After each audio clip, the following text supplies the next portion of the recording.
I just couldn't help but take the opportunity to catch something as it happens in real time. You know, in my articles and in my podcasts, I hope what comes across is that there's a difference between knowledge and wisdom. There's gaps there, right? So wisdom is intelligence from all of our three brains, our head, our heart, and our gut, acting with their highest forms of expression, which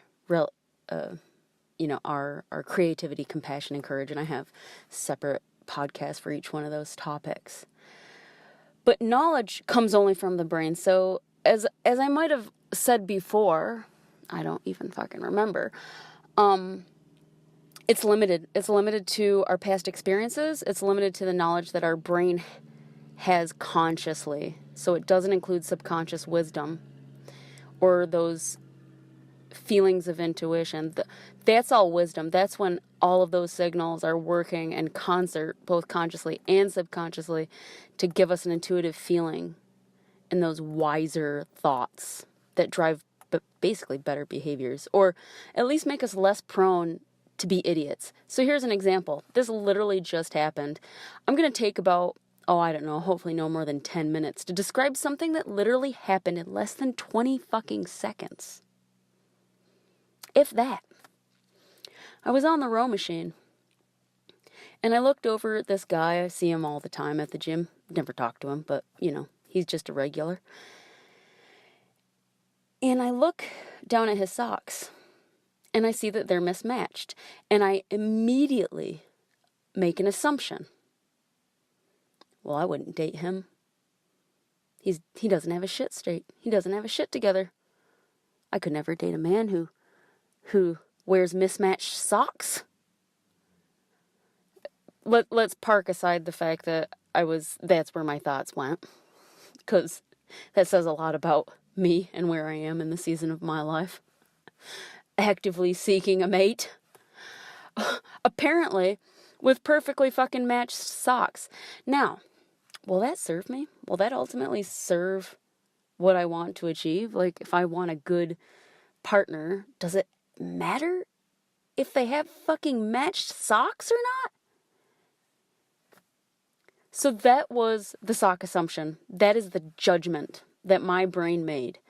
My eyes saw, in that moment, given those specific set of parameters, mismatched socks. And I made a judgment, an assumption on who that person was outside of that situation based on their fucking socks. Now, this is what humans do to each other, people.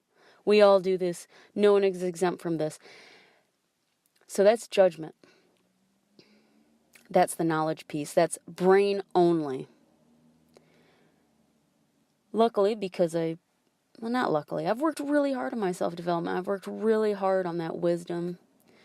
So a different voice, 2 seconds later, said, hold on, wait a minute. Now this voice sounds different to the high-pitched one that says, he doesn't have his shit straight. He's got mismatched socks. And it's less of this next, what I'll call a voice, is less of a voice and more of a feeling. It's more guttural, and it comes from my not more intelligent brains, but my heart and my gut. And it said, are we seeing this correctly? So I looked closer. Now, keep in mind, this all happened in less than 20 seconds. I looked closer, and what I realized he was doing was, one, he was standing in half light. So a light beam was coming through the window behind him, and 1 foot was in shadow and 1 foot was in light. And I could fucking talk for an hour just on the symbology there, but we'll parking lot that for now. The foot that was in the light was a black sock with red writing on it. So when my brain looked over to his other foot and saw what looked to be a dark blue sock with a yellow ring around the top of it, I thought his socks were mismatched. But when I waited and actually looked properly, what I realized was that he had a resistance band around one of his ankles, so I couldn't see the red writing. I didn't see the resistance band. All I saw was the yellow ring around one of his socks. And the fact that one foot was in light and one foot was in shadow made the black socks look different colors. His socks were perfectly matched. Now, how many of us walk around without taking that second look at somebody? I'm just going to leave it there because I don't think anything more needs to be said. But this is the judgment versus discernment. Are we taking that second look? Are we making a wise judgment? Or are we doing it based on limited knowledge from our brain only? Have fun with that one.